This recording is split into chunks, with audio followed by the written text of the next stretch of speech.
Brian Sokalsky from Jersey Shore Sports Medicine over there in Ocean City, and kind of talk to him a little bit about the dangers of all this working out in the heat. A lot of these high school teams do a lot of workouts in July and August, and just want to get kind of his thoughts on really some of the dangers and what some people really need to be aware of as these teams really get geared up for the fall season. Thanks for taking a few minutes with us, Doctor. How are you? I'm good. How are you? Thanks for having me. Pretty good. No problem. Thanks for joining us on a Saturday. I know you don't get too many days off, so. Well, not a problem. I don't mind. Yeah, like I said, a lot of these high school teams, they've already been working out in June and July and really kind of stepping up the intensity here with about 6 weeks to go before the fall season starts. We talked about this in a recent issue of Glory Days about, the heat exhaustion and just how quickly that can come on. Give our listeners a little bit of an idea of the difference between just being too hot and when it gets to really danger levels. Sure. So, anybody that's worked out really at all, but particularly in heat, has had muscle cramps, and that's really the first stage of heat illness. Those are, while painful, relatively harmless. As dehydration sets in, the muscles cramp up. Usually it's because of electrolyte imbalances. But as you continue working out in the heat, as dehydration gets worse, you start getting more significant symptoms. Things like lightheadedness, dizziness, nausea, start looking a little bit more pale. And those are all signs that the internal body temperature is really starting to rise. And that's where things start getting a little concerning. And that's where you have to be smart, stop, get into a cool spot to let the body cool down, get some fluids in you.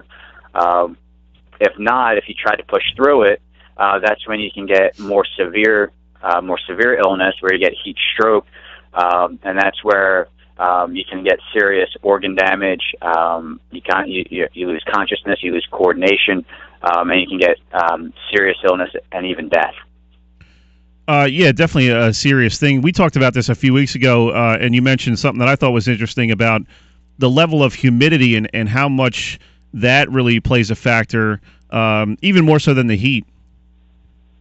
Yeah, so the way the body gets rid of heat is through sweating, and it's not the actual water that loses the heat. So it's the evaporation of the water off the skin.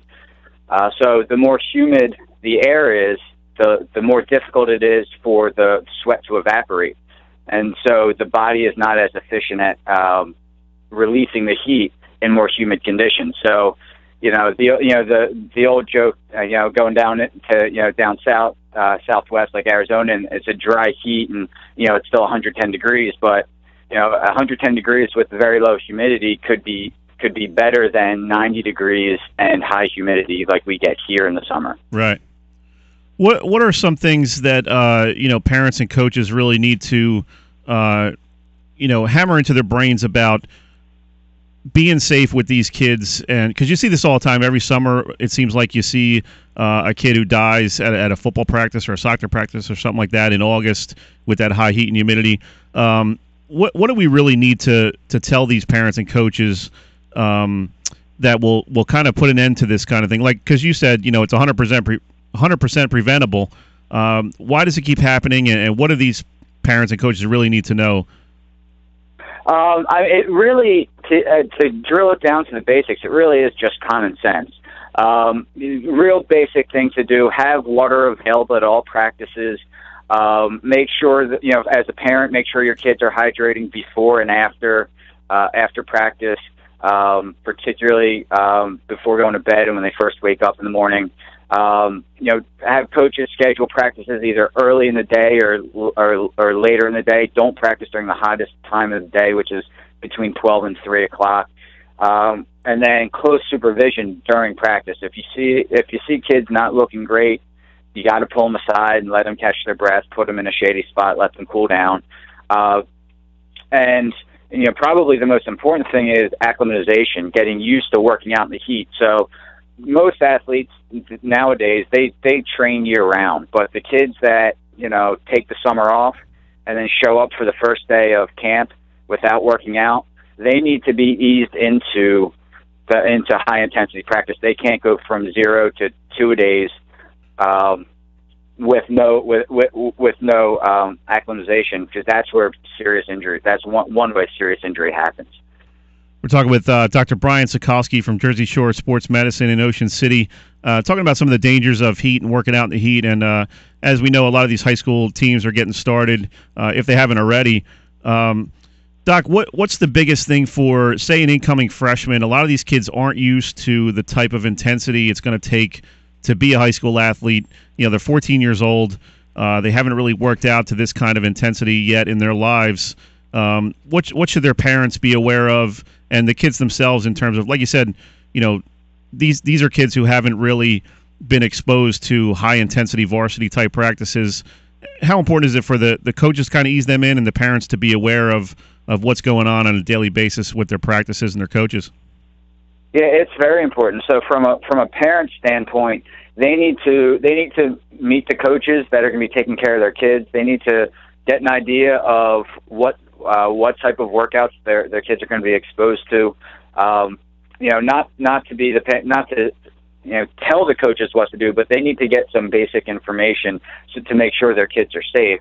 And from the coach's standpoint, they need to get some information from the parents and the kids.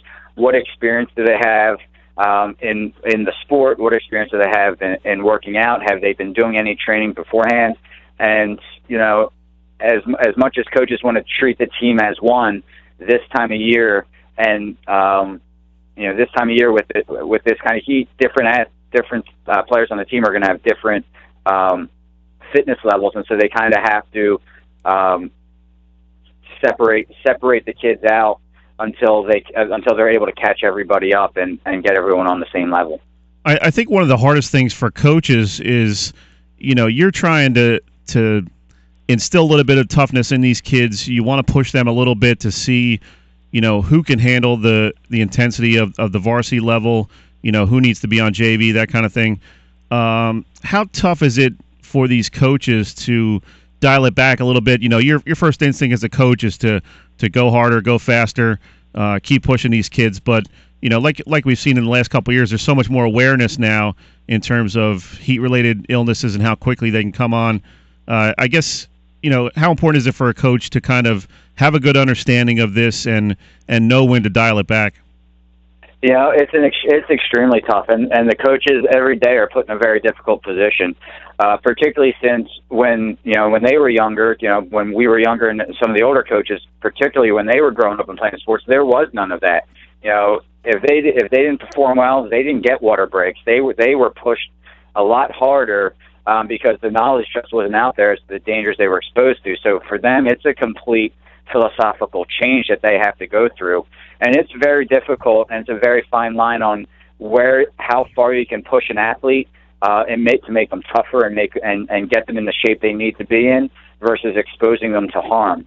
And particularly with the liability environment we have nowadays, it puts the coaches in a very difficult spot. And I feel bad for them. It's very difficult for them to do what they need to do to push their athletes to get the most out of them. But the most important thing is education.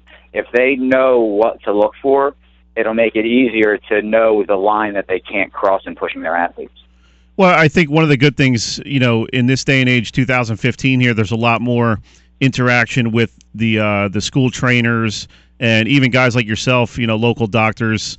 Do you meet with some of these teams, or how much interaction is there with these teams with the trainers at their schools and local doctors to kind of get kids and parents to understand the levels of fitness and the dangers of heat exhaustion and all that kind of stuff?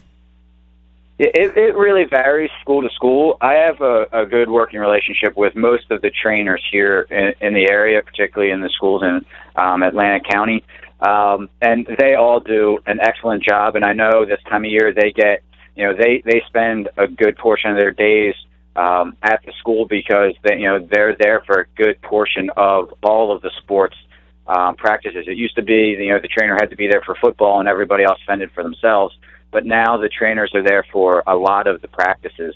So the trainers do an excellent job, and it's primarily the trainers that interact with the coaches, and the trainers have a lot of say as far as not necessarily when to practice, but conditions to practice and supervision of the practices, making sure there's proper hydration available, those types of things.